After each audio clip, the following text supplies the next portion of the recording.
Hey everyone, and a big hello to all the ACL tutors joining us. Ever feel like you want your digital literacy programs to do, well, more? To go beyond just teaching skills and to really, truly transform your learners' confidence? Well, you're in exactly the right place. We're going to walk through a super practical guide for planning programs that make a real, lasting impact. So here's our game plan. We'll start with the foundational principles that'll anchor your teaching. Then we'll dive into negotiating goals with your learners. After that, we get practical with planning and creating, followed by a crucial look at evaluation. And we'll wrap it all up with the key takeaways. Sound good? Let's jump in. First up, Section 1, Foundational Teaching Principles.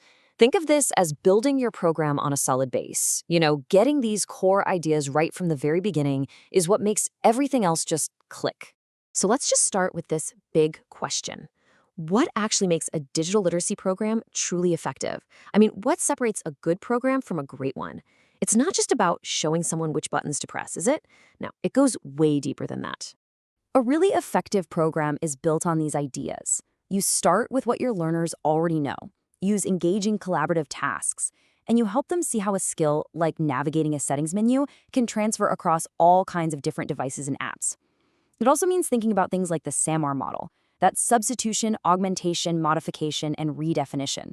It's a great way to ask yourself, am I just using tech as a fancy substitute for paper, or am I actually redefining what's possible for my learners? Okay, so with those principles as our foundation, let's shift gears to the most important person in the room, the learner. This next section is all about personalizing their journey by negotiating goals directly with them. And the key tool for this is the Individual Learning Plan, or ILP. And please don't think of this as just more paperwork. It's so much more. I like to think of it as a living, breathing contract between you and your learner. It's a map you create together, showing where they want to go and the exact route you'll take to get there. A really strong ILP captures the whole picture. It's got everything from their long-term dreams to their short-term goals, info from initial assessments, clear review dates, and, this is crucial, it's signed by both of you. That act of signing, it just creates this shared ownership of the learning journey. It's incredibly powerful stuff. And you can see right here why this whole ILP process is such a win-win. For you, the tutor, it keeps your teaching laser-focused and relevant. No more guessing. And for the learner, it's a huge motivator. They can actually see their own progress, reflect on what they've learned, and get that amazing sense of achievement when they tick off a goal. Of course, for those goals to really land, they need to be SMART, specific, measurable, achievable, relevant, and time-bound. This simple framework is what turns a kind of vague hope like, I want to get better with computers, into a concrete target like, I will learn to create and format a 2-page document in Word by the end of next month. Big difference, right?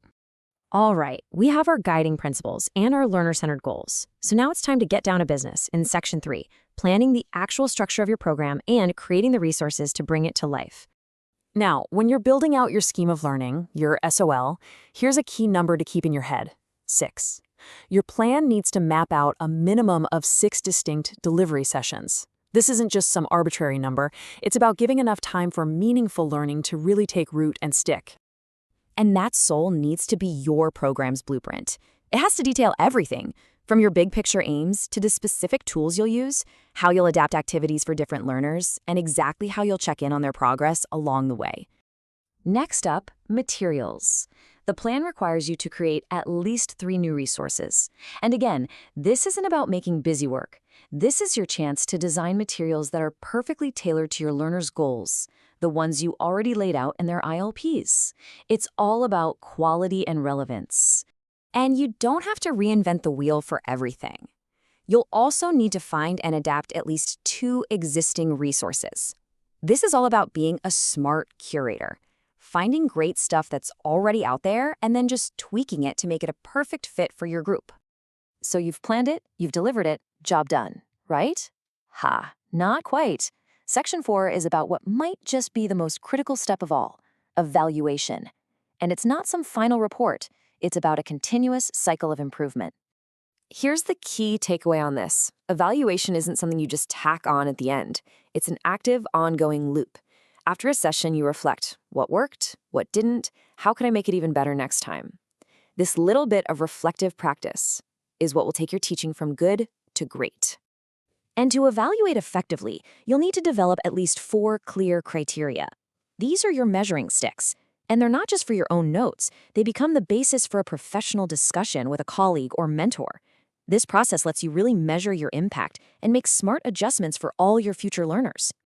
Whew! We have covered a lot of ground, so let's bring it all home in our final section with the key takeaways. This is your entire planning process, right here in a nutshell. And here is the whole planning cycle. 1. Start with your foundational principles. 2. Negotiate goals with your learners using an ILP. 3. Plan your structure with an SOL. 4. Create and adapt your resources. And 5. Jump into that continuous loop of evaluation. 5 clear steps to guide you. And all of this careful planning, it really serves a much bigger purpose. It's a reminder that we're not just teaching someone how to use an app. We're building their confidence, their skills, their ability to thrive in a digital world. We are literally empowering them for life. And that's a pretty big deal.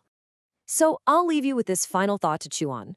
You can follow all these steps to create the perfect plan for today. But technology never, ever stands still. So the real challenge and the real opportunity is this. How will you make sure your program continues to evolve, keeping it relevant and powerful in our ever-changing digital world?